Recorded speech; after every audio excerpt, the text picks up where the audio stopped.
Hello ladies and gentlemen, I am back once again with another video.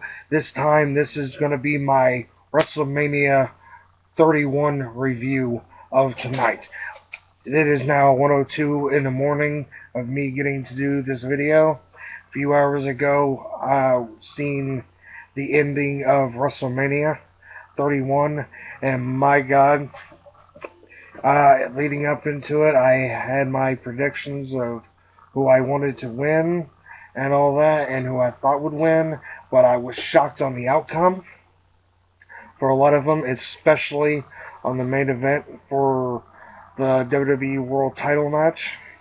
So I'm just going to get right on into it and get about the whole pay-per-view. Tonight, they had the 2-hour pre-show tonight. Not just 1 hour, but 2, because they had 2 matches in the pre-show. They had the Andre the Giant Memorial Battle Royal, and they had the WWE Tag Team titles defended in a fatal 4-way. You had Tyson Kidd and Cesaro defending the WWE Tag Team titles against The New Day, against Los Matadors, and defending against the Usos. Now, my prediction on this was going to be that I had 2 predictions on this. That Tyson Kidd and Cesaro were going to retain the tag team titles. And if they didn't retain the tag team titles, I figured Los Matadors were going to win the tag team titles. Yes, they won them as Primo and Epico, but they are Los Matadors, and I feel that they are worthy of being the WWE Tag Team Champions.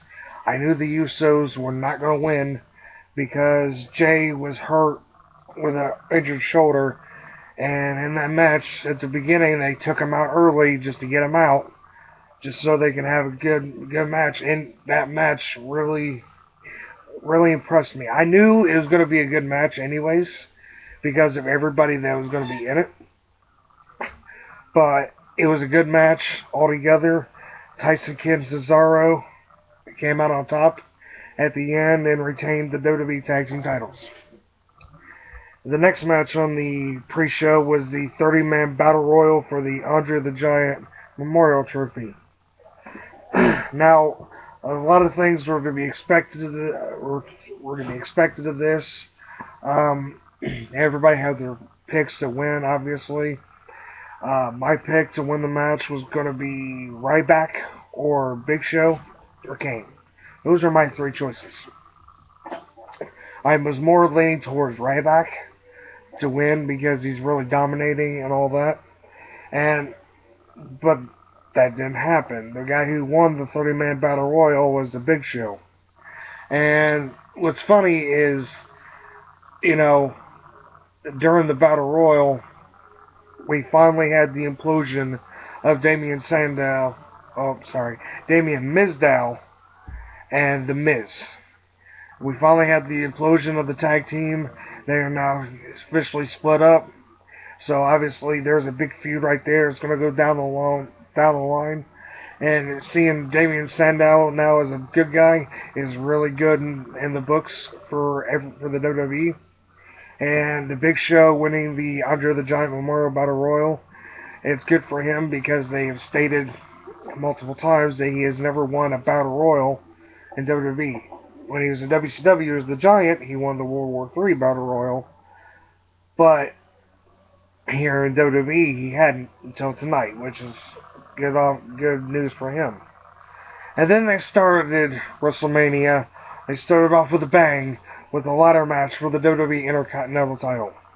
You had Daniel Bryan, Bad News Barrett, R-Truth, Dean Ambrose, Luke Harper, Dolph Ziggler, and Stardust. With that lineup, you knew things were to be expected. You knew things were to be expected with the charisma of every single person in that match. You got Dean Ambrose taking a powerbomb through a ladder, and he landed head first. You saw Bad News Barrett killing everybody with the bullhammer. But at the end, it was between Daniel Bryan and Dolph Ziggler going back and forth with headbutt after headbutt after headbutt after headbutt. And finally, Daniel Bryan gets the upper hand and headbutts his way to become the new Intercontinental Champion for the first time. And then right after that, you had Randy Orton against Seth Rollins.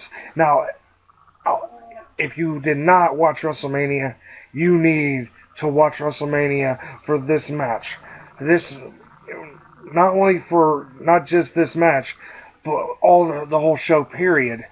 But for this match in particular, because of how they ended it. You got Randy Orton not only fighting off Seth Rollins, but he's fighting off J&J security.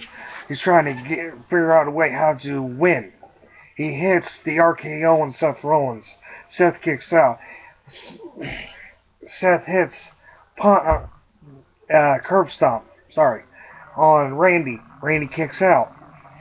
Right there at the end, Seth tries to set up for the curb stomp again. He goes up in the air. Next thing you know, boom, RKO on to Seth Rollins to Randy Orton. Randy Orton the victor. Very good match. And now the match that everybody, including myself, was marking out for. Especially if you're from the 90s. You watch WCW, you watch WWE, you were part of the Monday Night Wars. You saw the Monday Night Wars happen during this match. You saw Triple H against Sting. You saw Sting almost beat Triple H, and then all of a sudden here comes Degeneration X out to save Triple H. And then all of a sudden Sting takes out DX all down, and then Sting turns around, pedigree from Triple H, 1, 2, kick out, and all of a sudden here's the NWO here to save Sting from Degeneration X, and then you got Sting putting Triple H in the Scorpion Deathlock, and he all of a sudden turns around, boom. Sweet chin music from Shawn Michaels, the man you forgot about. It's like, where did he come from? But in the end, it was Triple H defeating Sting, and everybody was saying that, could Sting still do it? Could Sting do a match in WWE? Could he do a match as good as he used to do since he's left TNA? And if tonight Sting proved that even though this is his first ever official WWE match, he hasn't wrestled since, I think, the beginning of last year. Sting has proved that he can still go. The next match, you had AJ Lee and Paige taking on the Bellas. It is a pretty much simple match. The Divas actually got in quite a bit in this match. They actually got quite a bit of time in this match. But in the end, you had AJ Lee and Paige victorious over the Bella Twins. Next match was for the United States Championship. One of the matches that everybody was wanting to see what would happen, because you got a guy like Rusev, who has been very dominating ever since coming into the WWE. He's been undefeated. And you got a man like John Cena, I'm wearing the shirt, who everybody says that he can't wrestle. But you do have to agree that Cena can accomplish anything and come out on top and prove that he is the guy that can do anything out there is. And Cena proved that tonight when he beat Rusev to become the new United States Champion for the third time. The next match, the semi-main event of WrestleMania. You had The Undertaker going against Bray Wyatt. Now, everybody knows the whole situation about The Undertaker. He hasn't been here since WrestleMania of last year. WrestleMania 30 was the last time anybody saw The Undertaker when he lost to Brock Lesnar, and the undefeated streak was no more. Everybody didn't know if The Undertaker could still go. Everybody didn't know if The Undertaker still had it in him. And after watching it tonight, after talking with a lot of people, Taker was the old Undertaker. Taker was the American badass Undertaker. That was the Phenom Undertaker tonight. But if he he proved tonight that he was the Undertaker of the old into the new tonight, because he defeated Bray Wyatt with it took two tombstone pile drivers to do it, but the Undertaker did come out victorious. And then the main event of the night, the WWE World Title. You have Brock Lesnar taking on Roman Reigns for the WWE World Title. And it was pretty much a dominating match for Brock Lesnar. He was Suplex City like he's always done, especially with John Cena. He has always done the German suplexes. But ever since Brock Lesnar made the announcement that he's not going to MMA and he's focused on the WWE, he proved that he is starting to do more wrestling and more wrestling moves and everything, that he's turning into the old Brock Lesnar back in 2003, 2002. And then right there at the end, you see Seth Rollins coming out. Cash in Money in the Bank. Cash his Money in the Bank contract in. The match becomes triple threat. And Seth Rollins defeated Brock Lesnar and Roman Reigns in a triple threat match to become the new WWE World Heavyweight Champion. Seth Rollins, a man who has deserved it in his career. A man who's been a former Ring of Honor World Heavyweight Champion. He was a former FCW Heavyweight Champion. He was the first ever NXT Heavyweight Champion, and now he's in the WWE, and he has been WWE Tag Team Champion, of course. He's been Money in the Bank. Now he's the WWE World Heavyweight Champion. I praise WWE because they're actually listening to the fans, per se. They're listening to how everything needs to be going, especially with that main event.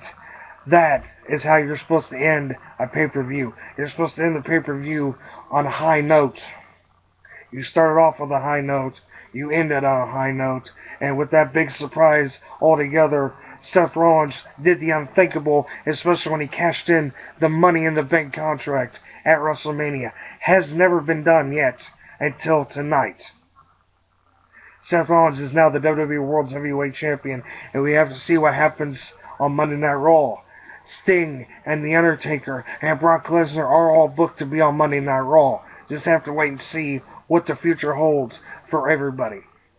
Now, I'd like to say thank you for listening to this. I gave my review of WrestleMania 29. I will be back with another video here soon. I'm going to be doing a unboxing video for you guys. I've got some fan mail coming in. So until next time, comment, rate, subscribe. Sorry about that. And until next time, talk to you later.